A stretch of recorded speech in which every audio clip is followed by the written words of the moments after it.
Assalamualaikum warahmatullahi wabarakatuh. Perkenalkan, nama saya Ahda Sabila, NPM 210240101040. Saya merupakan mahasiswi dari Fakultas Pertanian Program Studi Agribisnis Universitas Pembangunan Nasional Veteran Jawa Timur. Pada hari ini saya akan menjelaskan mengenai smart farming berbasis IoT atau Internet of Things.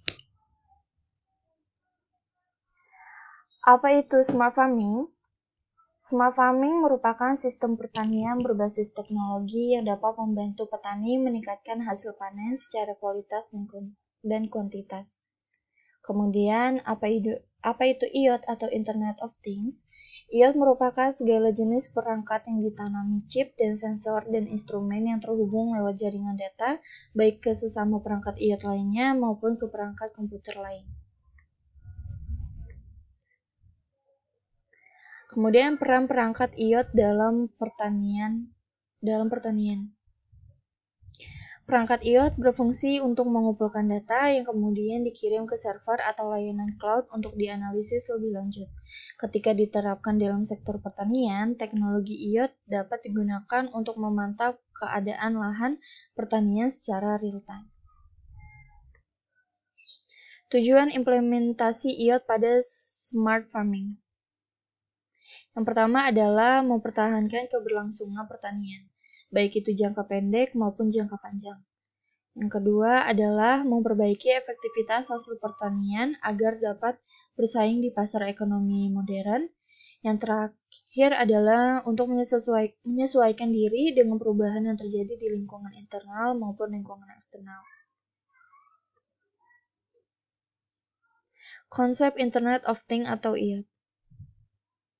Konsep IoT terkait dengan network yang mengkoneksi segala sesuatu dengan internet melalui radio frequency identification atau RFID, sensor global position system atau GPS, laser scanner, dan sensor informasi lainnya menurut protokol yang disetujui dan pertukaran informasi yang mendapatkan identifikasi pengetahuan, pelacakan lokasi, monitoring, dan manajemen.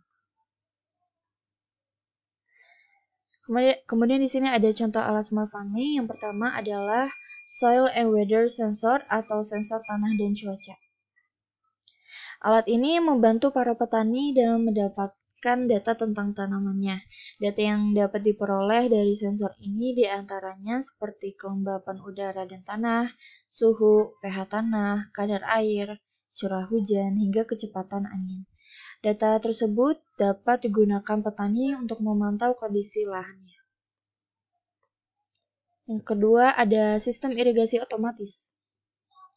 Pada teknologi ini dikembangkan sistem sensor pembacaan kondisi lahan berupa kondisi kadar air tanah dan lingkungan sekitar, serta sistem kontrol untuk menyalakan atau mematikan katup irigasi dengan menggunakan microcontroller yang dapat terhubung dengan web server.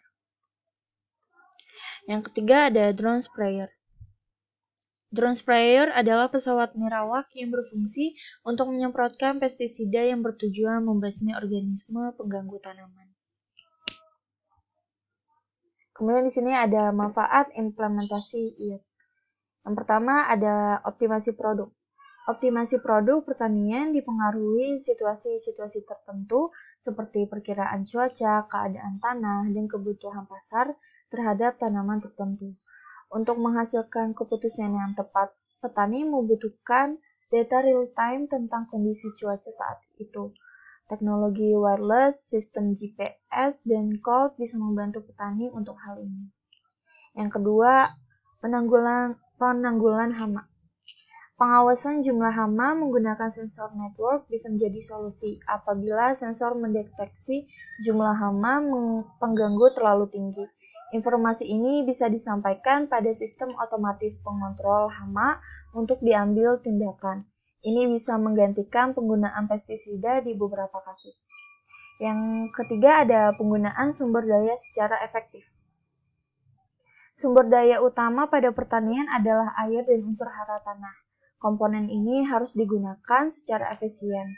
Kekurangan air dan unsur hara tanah adalah musuh utama yang bisa menyebabkan gagal panen. sehingga penggunaannya harus dikelola dan dikontrol secara rinci dan tepat. Menggunakan kekuatan iot, petani bisa mengukur dan mendeteksi dari dini kekurangan komponen-komponen utama dalam pertanian ini. Lalu secara efisien bisa mengelola penggunaan energi yang digunakan, semuanya secara real time. Yang terakhir ada optimasi operasi produk. Operasi produksi pertanian meliputi pemupukan, penyemprotan hama, dan panen. Semua kegiatan ini menggunakan mesin-mesin atau peralatan khusus. Dengan menggunakan iot, petani bisa mengetahui secara real-time posisi peralatan mereka. Dengan adanya data tersebut, mereka melakukan analisa dan menentukan dengan tepat di mana daerah operasi produksi dengan efisien. Ini akan berdampak pada hasil pertanian mereka. Tantangan penerapan iot pada pertanian. Yang pertama, terbatasnya daya listrik dan perangkat komunikasi. Hal ini dikarenakan sebagian besar daerah pertanian di Indonesia berada di remote area yang terbatas infrastrukturnya. Yang kedua adalah mengedukasi petani dalam penggunaan teknologi. Hal ini dikarenakan karena para petani lebih memilih untuk bercocok tanam secara konvensional karena pada dasarnya para petani di Indonesia merupakan petani yang sudah lanjut usia, sehingga untuk penggunaan teknologi jadi terkendala. Segitu saja penyampaian dari saya, kurang lebihnya mohon maaf. Wassalamualaikum warahmatullahi wabarakatuh.